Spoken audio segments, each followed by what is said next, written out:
കായ്ക്കാളൻ തേങ്ങയും തൈരും ഒന്നും ചേർക്കാത്ത ഒരു സിമ്പിൾ കൂട്ടാൻ വളരെ പെട്ടെന്ന് ഉണ്ടാക്കാൻ പറ്റും. ഇത് ചോറിന്റെ കൂടെയാണ് ചേരുന്നത് കേട്ടോ, വേറെ ഒന്നിന്റെ കൂടെയും ഇത് നമുക്ക് സൂട്ടാവില്ല. എനിക്ക് ഓർമ്മ വെച്ച കാലം മുതലേ വീട്ടിൽ ഞാൻ കാണുന്ന ഒരു കറിയാണിത്. നമസ്തേ, ഞാൻ ധന്യ, ഇത് വെജ് കേരള. എല്ലാ പുതിയ സബ്സ്ക്രൈബേഴ്സിനും വെൽക്കം. ഇനി ആരെങ്കിലും സബ്സ്ക്രൈബ് ചെയ്യാൻ വിട്ടുപോയിട്ടുണ്ടെങ്കിൽ സബ്സ്ക്രൈബ് ബട്ടണും പിന്നെ ആ ബെൽ ബട്ടണും കൂടി ഒന്ന് അമർത്തണേ, എന്നാലേ ഞാൻ വീഡിയോസ് അപ്ലോഡ് ചെയ്യുമ്പോൾ നിങ്ങൾക്ക് നോട്ടിഫിക്കേഷൻ കിട്ടുള്ളൂ. ഈ ഒരു കറിക്ക് വേണ്ടി നമ്മൾ യൂസ് ചെയ്യാറുള്ളത് നേന്ത്രക്കായാണ് കേട്ടോ. ഇത് കിട്ടിയില്ലെങ്കിൽ മാത്രമേ ചെറിയ പച്ചക്കായിലേക്ക് പോവുള്ളൂ. കാരണം നേന്ത്രക്കായ കൊണ്ട് ഉണ്ടാക്കുമ്പോഴാണ് ഇതിന് കൂടുതൽ ടേസ്റ്റ് തോന്നിയിട്ടുള്ളത്. ഈ കറിക്ക് നമ്മൾ തോലും കൂടെയാണ് എടുക്കുക, പക്ഷെ അതിന്റെ റിഡ്ജസ് മാത്രം ഒന്ന് പീൽ ചെയ്ത് കളയും. ഇതേപോലെ നേന്ത്രക്കായുടെ തോലിലും ഒരുപാട് ഇരുമ്പ് സത്ത് അടങ്ങിയിട്ടുണ്ട്, പക്ഷെ അതിന്റെ റിഡ്ജസിൽ കറ കൂടുതലായിരിക്കും. അതുകൊണ്ട് നമ്മൾ അത് മാത്രം ഒന്ന് പീൽ ചെയ്ത് കളയും. നന്നായി ക്ലീൻ ചെയ്തതിന് ശേഷം 4 ചീന്തിയിട്ട് വട്ടത്തിൽ കട്ട് ചെയ്തെടുക്കുക. അപ്പോൾ നമുക്ക് ക്വാർട്ടർ കഷ്ണങ്ങളായിട്ട് കിട്ടും. ഇത് മുഴുവൻ ഞാനിവിടെ ഇതേ വലുപ്പത്തിലുള്ള കഷ്ണങ്ങളായി എടുത്തിട്ടുണ്ട്. കറ കുറച്ചുകൂടി കളയണം എന്നുള്ളവർക്ക് മുറിച്ചിട്ടിട്ടും ഒന്ന് കഴുകിയെടുക്കാം കേട്ടോ. ഇനി നമ്മൾ ഇതിലേക്ക് ചേർക്കുന്നത് മഞ്ഞൾപ്പൊടിയാണ്. ഒരു 1/4 ടീസ്പൂൺ മഞ്ഞൾപ്പൊടി എടുത്തിട്ടുണ്ട്. അടുത്തതായി പച്ചമുളകാണ് ചേർക്കുന്നത്. ഒന്ന് കീറിയിട്ട് ചേർത്ത് കൊടുക്കുക. ഇത് മീഡിയം സ്പൈസി ആയിട്ടുള്ള പച്ചമുളകാണ്. ഇതൊരു രുചി കിട്ടാൻ വേണ്ടിയിട്ട് മാത്രമാണ് കേട്ടോ ചേർത്ത് കൊടുക്കുന്നത്. ഇനി കഷ്ണങ്ങളിലേക്ക് പാകത്തിനുള്ള ഉപ്പും കൂടെ ചേർത്ത് കൊടുക്കാം. ഞാൻ ചേർക്കുന്നത് കുറവാണ്, നിങ്ങൾ വീട്ടിലെ പാകത്തിനനുസരിച്ച് ചേർക്കണേ. ഈ കറിയിൽ നമ്മൾ മുളക് പൊടിയോ വറ്റൽമുളകോ ഒന്നും ചേർക്കില്ല കേട്ടോ.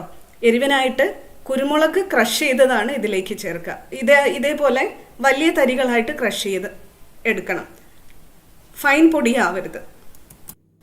നമ്മൾ ക്രഷ് ചെയ്ത കുരുമുളകിന് 1 ടീസ്പൂൺ കുരുമുളക് മാത്രമേ ഇപ്പം ചേർക്കുന്നുള്ളൂ.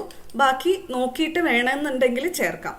പിന്നെ ഒരു കാര്യം പറയാനുള്ളത്, ഒന്നുകിൽ കുരുമുളക് കുക്കിങ്ങിന്റെ തുടക്കത്തിൽ തന്നെ ചേർത്ത് കൊടുക്കാം, ഇല്ലെങ്കിൽ മിഡിൽ വെച്ചിട്ടും നമുക്ക് ചേർത്ത് കൊടുക്കാം. രണ്ടിലും എരിവിന്റെ വ്യത്യാസം അറിയാൻ പറ്റും. അധികം എരിവ് വേണ്ടാന്നുള്ളവർ കുക്കിങ്ങിന്റെ മിഡിൽ ചേർത്ത് കൊടുത്താൽ മതി. ഇനി ഇതിലേക്ക് നമുക്ക് വെള്ളം ചേർത്ത് കൊടുക്കണം. ഇവിടെ പച്ചക്കറിയുടെ ലെവലിനും കുറച്ച് മേലെ നിൽക്കുന്ന പോലെ വെള്ളം ഒഴിച്ചു കൊടുക്കണം. ഒന്നാമത്തെ കാര്യം എന്താണെന്ന് വെച്ചാൽ പച്ചക്കായിൽ നിന്ന് വെള്ളം ഇറങ്ങി വരാനൊന്നുമില്ല, അതുകൊണ്ട് അതിന് വേകാൻ പാകത്തിന് വെള്ളം ഒഴിച്ചു കൊടുക്കണം. രണ്ടാമത്തേത് നമ്മൾ മൺപാത്രമാണ് കുക്കിങ്ങിന് ഉപയോഗിക്കുന്നത്, അപ്പം വെള്ളം പെട്ടെന്ന് അബ്സോർവ് ആയി പോവും. അതുകൊണ്ട് കുറച്ചധികം വെള്ളം കൊടുക്കണം. ഇനി നമുക്കിത് അടുപ്പത്തേക്ക് മാറ്റാം. ഒരു മീഡിയം ഫ്ലെയിമിൽ വെച്ചു കൊടുക്കാം. ഒരു തിള വരുന്നത് വരെ നമുക്കിതൊന്ന് അടച്ചു വെച്ച് വേവിക്കാം. ഒന്ന് തിളച്ച് വന്നു കഴിഞ്ഞാൽ നമുക്ക് പിന്നെ തുറന്നു വെച്ച് തന്നെ വേവിക്കാം. ഇടയ്ക്കിടയ്ക്ക് ഒന്ന് ഇളക്കി കൊടുക്കുകയും ചെയ്യാം. ഒരു 2 മിനിറ്റിനുള്ളിൽ തന്നെ ഇത് പെട്ടെന്ന് വെന്ത് കിട്ടും. നമ്മുടെ കറി ഏകദേശം റെഡി ആയിട്ടുണ്ട്. ഒന്ന് തവി വെച്ച് ലൈറ്റായിട്ടൊന്ന് മാഷ് ചെയ്ത് കൊടുക്കുക. ഓവറായിട്ട് മാഷ് ചെയ്യരുത്, കാരണം തോലും അതിൻ്റെ കഷ്ണങ്ങളും തമ്മിൽ വിട്ട് പോകും. ഒന്ന് ജെന്റ്ലി മാഷ് ചെയ്തതിന് ശേഷം ഒന്ന് ചെറുതായിട്ട് തിളച്ച് വരുമ്പോൾ അതിലേക്ക് ഒരു 2 തണ്ട് കറിവേപ്പില ചേർത്ത് കൊടുക്കാം.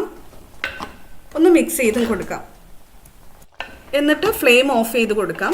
മൺപാത്രം ആയതുകൊണ്ട് അതിൽ കുക്കിംഗ് പ്രോസസ്സ് പിന്നെയും നടന്നുകൊണ്ടിരിക്കും. ആ ഒരു ചൂട് മതി കറിവേപ്പില സ്വാദ് ഇറങ്ങാൻ വേണ്ടി. അതിനുശേഷം ഒരു 1.5 ടേബിൾ സ്പൂൺ പച്ച വെളിച്ചെണ്ണയും കൂടെ ഒഴിച്ചു കൊടുക്കാം. ഈ പച്ച വെളിച്ചെണ്ണയും കറിവേപ്പിലയാണ് ഇതിൻ്റെ ടേസ്റ്റ് നന്നായിട്ട് എൻഹാൻസ് ചെയ്യുന്നത്. നിങ്ങൾ ഭക്ഷണം കുറച്ചുകൂടി കഴിഞ്ഞിട്ടാണ് കഴിക്കുന്നതെന്നുണ്ടെങ്കിൽ ഇതൊരു സ്റ്റീൽ പാത്രത്തിലേക്ക് മാറ്റി വെക്കുക കേട്ടോ. കറി എന്താണെന്ന് വെച്ചാൽ പച്ചക്കായും പെട്ടെന്ന് വെള്ളം അബ്സോർബ് ചെയ്യും. മഡ് പോട്ട് ആയതുകൊണ്ട്, മൺപാത്രം ആയതുകൊണ്ട് അവിടെയും ഒരു വെള്ളത്തിൻ്റെ അബ്സോർപ്ഷൻ നടക്കും. അതുകൊണ്ട് സ്റ്റീലിൻ്റെ പാത്രത്തിലേക്ക് മാറ്റി വെക്കാം. ഈ കറി കുറേ പേര് ഉണ്ടാക്കുന്നുണ്ടാവും, എന്നാലും പുതിയ കുട്ടികളൊക്കെ ഉണ്ടെങ്കിൽ ഇതിനെപ്പറ്റി അറിയില്ലെങ്കിൽ എന്ന് വിചാരിച്ചാണ് ഇന്ന് ഈ ഒരു കറി ഉണ്ടാക്കിയത്. അപ്പോൾ എല്ലാവരും വീട്ടിൽ ട്രൈ ചെയ്ത് നോക്കിയിട്ട് ഫീഡ്ബാക്ക് പറയൂ കേട്ടോ, കമൻറ്റിലിട്ടാൽ മതി. Thank you for watching. Dhanya from veg Kerala.